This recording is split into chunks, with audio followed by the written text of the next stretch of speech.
Morning students, a 100 ohm resistance and a capacitor of 100 ohm reactance is connected in series across a voltage of 220 volt.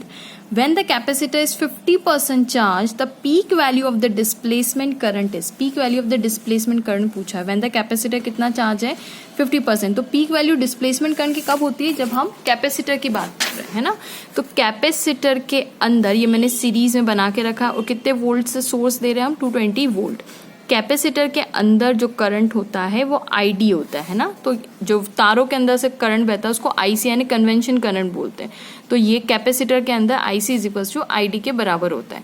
अब इन्होंने एक sentence दिया हुआ है कि 50% when the capacitor is 50% charge. इसका मतलब क्या है कि कैपेसिटर जब 50% चार्ज है तब उसका आपको डिस्प्लेसमेंट करंट पता करना है. देखिए करंट जनरली चार्जेस से रिलेटेड होता है. तो 50% करंट कैपेसिटर चार्ज है मतलब क्या है कि maximum value of the charge, maximum value of charge कितना चार्ज है. लेट्स से हम लोग मान लेते हैं कि जो मैक्सिमम वैल्यू है कैपेसिटर की वो Q0 चार्ज पे आती है, Q0 पे आती है लेट्स सपोज. तो कैपेसिटर Q0 का 50% अभी चार्ज हुआ है. मतलब मैक्सिमम वैल्यू जो कैपेसिटर चार्ज ले सकता है उसका ये अभी 50% चार्ज हुआ है. तो स्टूडेंट्स हमें इससे क्या फ़र्क पड़ता है कि 50% चार्ज हो, 10% चार्ज हो, 30% चार्ज हो. क्यों?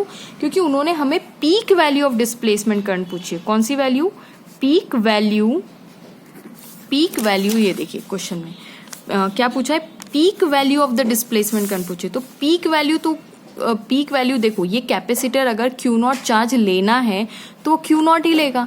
इससे क्या फर्क पड़ता है कि 50% चार्ज हो, 10% चार्ज हो, 20% चार्ज हो, 30% चार्ज हो, है ना. उसकी अगर उसकी लेने की कैपेसिटी, चार्ज रखने की कैपेसिटी, पीक कैपेसिटी Q0 है तो भले ही वो 50% चार्ज हो या 10% चार्ज हो, हमें तो बोला गया है कि भाई उसकी पीक वैल्यू आप तो निकाल के दीजिए, है ना. तो पीक वैल्यू से हमें मतलब है अभी कितना चार्ज है.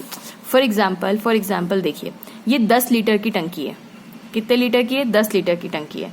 अब इससे क्या फर्क पड़ता है कि ये आप चाहे तो किसी दिन इसको 2 लीटर भर दीजिए, आप चाहे तो किसी दिन इसको 5 लीटर भर दीजिए, आप चाहे तो किसी दिन इसको 1 लीटर भरिए, पर क्या ये 10 लीटर रहेगी कि नहीं रहेगी? Yes.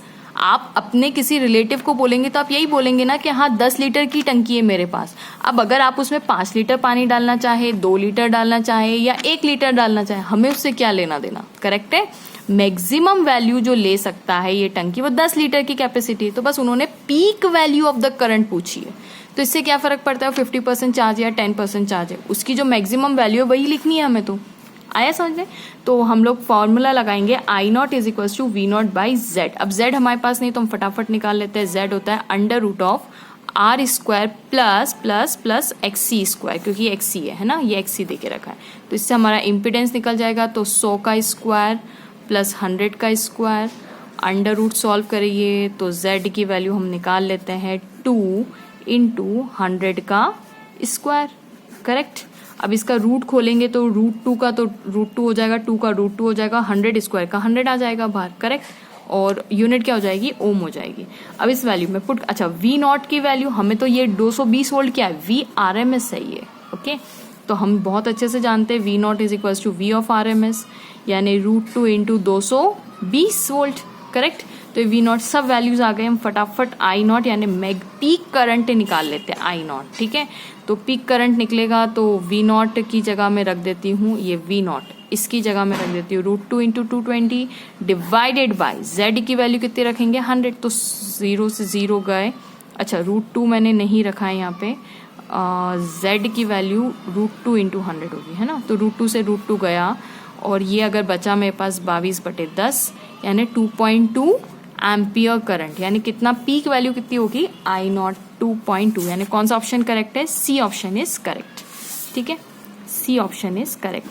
Thanks for watching. Please don't forget to like, subscribe and share my channel. खूब शेयर कीजिए और प्लीज सब्सक्राइबर्स बढ़ाइए, लाइक कीजिए, शेयर कीजिए. And thanks so much for watching.